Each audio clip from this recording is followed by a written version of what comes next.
రాష్ట్రంలో సంచలనం సృష్టిస్తున్న phone tapping వ్యవహారంపై డీజీపీ ఎందుకు మాట్లాడడం లేదన్నారు బీజేపీ నేత రఘునందన్ రావు. ఫోన్ ట్యాపింగ్ పై గతంలోనే కంప్లైంట్ చేస్తే ఆధారాలు అడిగారన్నారు రఘునందన్. ఈ ఇష్యూలో మొదటి బాధితుడు సీఎం రేవంత్ రెడ్డి అయితే తర్వాత బాధితుడిని తానేనన్నారు. గత సీఎం ఆదేశాలు లేకుండా ఫోన్ ట్యాపింగ్ చేసే ఛాన్సే లేదన్న రఘునందన్ కేసీఆర్ ను ముద్దాయిగా ఎందుకు చేర్చరని ప్రశ్నించారు. ఫోన్ ట్యాపింగ్ లో గతంలో బాధితులైన చెన్నూరు ఎమ్మెల్యే వివేక్ వెంకటస్వామి, మునుగోడు ఎమ్మెల్యే రాజగోపాల్ రెడ్డి ఎందుకు కంప్లైంట్ చేయడం లేదన్నారు రఘునందన్ రావు. రఘునందన్ రావు నవంబర్ 2020 ఉప ఎన్నిక జరిగిన తర్వాత డిసెంబర్లో వచ్చి అప్పుడున్నటువంటి డీజీపీ గారిని కలిసి, సార్ వ్యక్తిగతంగా నన్ను నా కుటుంబాన్ని హ్యూమిలేట్ చేస్తున్నారు, మా ఫోన్లు విన్నారు అంటే అప్పుడున్న డీజీపీ అడిగిండు, నీ దగ్గర ఏమైనా ఆధారాలు ఉంటాయి అని అడిగిండు. నేను చెప్పిన ఆధారాలు ఉంటే నేను పోలీసుని అయితే కానీ నువ్వెందుకు సార్ పోలీసుని అని చెప్పిన. అప్పటి నుంచి నేను 100 సార్లు మొత్తుకున్నా, మా ఫోన్లు వింటుర్రు, మా ఫోన్లు వింటుర్రు, మా ఫోన్లు వింటుర్రు, భారత రాజ్యాంగం నాకు కల్పించినటువంటి ప్రైవేట్ జీవితమే లేకుండా చేస్తున్నారు వీళ్ళు అని 100 సార్లు చెప్పిన. ఎవరు నమ్మలేదు, ఎవరు ఇన్వెస్టిగేషన్ చేయలేదు.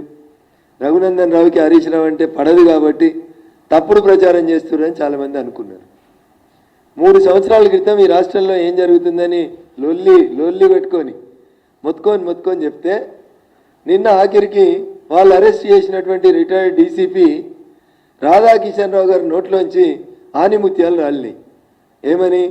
దుబ్బాక ఉప ఎన్నిక సందర్భంగా రఘునందన్ రావు బంధువుల ఫోన్లు విన్నాం, రఘునందన్ రావు బంధువుల దగ్గర ₹1 కోటి సీజ్ చేసినాం. ఎంత దుర్మార్గం అంటే సీజ్ చేసింది బేగంపేటలో, ఎలక్షన్ కోడ్ లేదు, అది సంబంధించింది ఒక కంపెనీకి సంబంధించినటువంటి ప్రైవేట్ వ్యవహారం.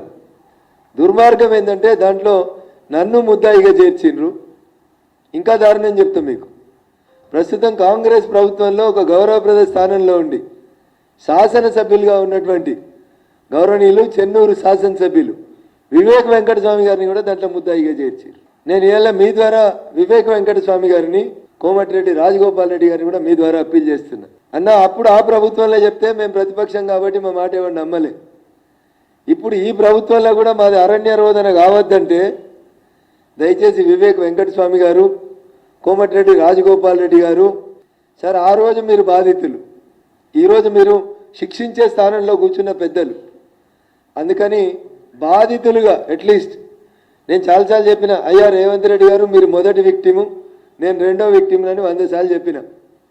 రేవంత్ రెడ్డి గారు ఇంటలేరు. 2016 తర్వాత జరిగిన ఇన్వెస్టిగేషన్ చేయమంటుండు రేవంత్ రెడ్డి సారు. 2015లో నిన్ను ముద్దాయించేసిర్రు నీ ఫోనీని, దాన్ని ఎందుకు పక్కకు పెట్టమంటారో రేవంత్ రెడ్డి గారు చెప్పాలి. రేవంత్ రెడ్డి గారిని అరెస్ట్ చేసిన రోజు ఈ రాష్ట్ర డీజీపీ ఎవరు? అనురాగ్ శర్మ గారు కాదా?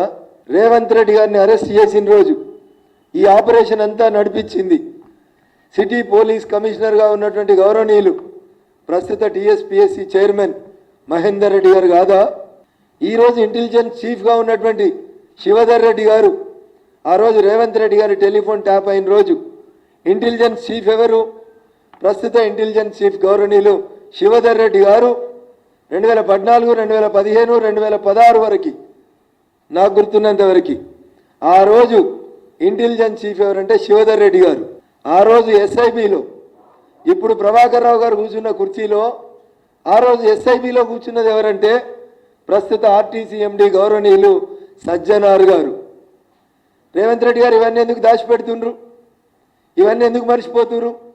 నిన్ను గొర్ర గుంజుకపోయి నీ 32 లక్షల గడియారం ఎత్తుకపోయి ఏసీబీ ఆఫీసులో ఏకేకాన్ ఇంట్రాగేషన్ చేసి లొల్లి పెట్టి ఎత్తుకపోయి నిన్ను తీసుకుపోయి జైల్లో వేస్తే బిడ్డ పెళ్లికి పెరోల్ మీద బయటకు వచ్చిండ్రు కదా ముఖ్యమంత్రి గారు.